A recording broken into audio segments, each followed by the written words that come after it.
عزیز با مقصد آبیاری نمودن همین باغ لیمون خونه ها اونجا پیسته هم هست. من اکای الهام در چقوری 100 متر در جماعت پوشنگی دغره چاه زده آب رو برآورده است. من بهترین آب رو برآورده است. یک باغ بهترین است.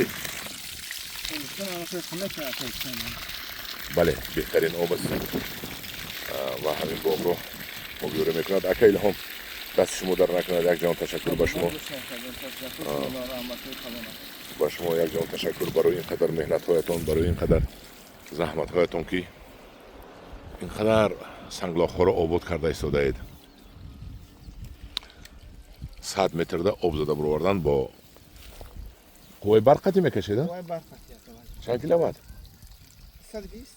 120 1.5 کیلووات 2 کیلووات. بینیم هدر از خود پول سویت کم میرود. حاضر درباره ان اینجا گپ میزنیم. این چی گپ است؟ الهام جان یک جان تشکر. خدا رحمت کنه. بابا رحمان الله.